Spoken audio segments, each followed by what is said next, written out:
broadcast here on Democracy Now!, democracynow.org, The War and Peace Report. I'm Amy Goodman in this special broadcast on the first anniversary of the BP Deepwater Horizon blowout in the Gulf of Mexico, the worst oil spill in U.S. history. We look at the disaster's health and environmental impacts. Residents of affected coastal communities have reported health ailments such as severe coughing, migraines, eye irritation that are consistent with common symptoms of chemical exposure. As health bills mount, Gulf Coast residents' livelihood options have plummeted. Fishermen, shrimpers have reported record loss in sales. They fear the spill will cause long-term damage to marine life and the economy of the region. Anglers are reporting dark lesions, rotting fins, discoloration in the fish they're catching in the Gulf. Meanwhile, some scientists remain concerned that dispersants used in the spill cleanup may have damaged endangered species for their habitat. For more, we're going to go to Mobile, Alabama, to speak with David Pham of Boat People SOS, a national Vietnamese American organization working with fishing communities impacted by the BP oil spill. He's joining us by Democracy Now! Video stream. In New Orleans, we're joined by Tracy Washington, president of the Louisiana Justice Institute, which works with communities of color and for impoverished communities. And we're joined by Kieran Suckling, executive director of the Center for Biological Diversity. He's joining us from Portland, Oregon. David Pham, let's begin with you. Explain where we are 1 year later. The Vietnamese American fisher people that you work with, the communities you work with, where do we stand today? Good morning, Amy. Thank you for having us.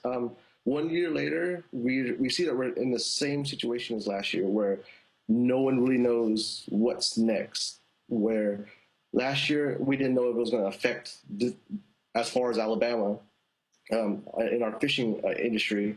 But this year, a lot of our community members just don't know what's in store for them next. Will they, we're waiting on our final claims, but what happens after the claim process is done? Can they go back to work? If they can't go back to work, what can they do? Because I tell a lot of people, shucking oysters and peeling crab doesn't really translate to any other kind of job skills.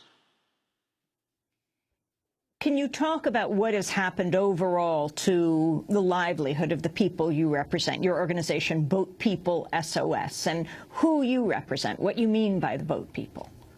Boat People SOS started about 30 years ago as an organization to help Vietnamese refugees who were coming over after the Vietnam War.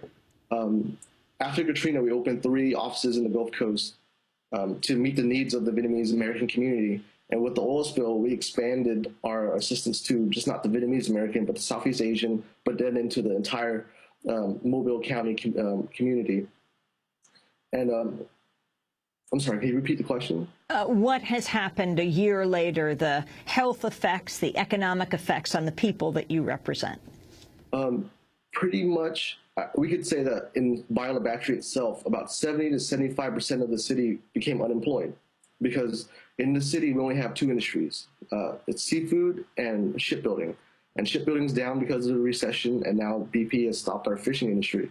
So we had a situation where a vast majority of our community members were unemployed, and they were relying on a system that was supposed to be easy for them to assist them, but really it just caused more headaches and pains for the families.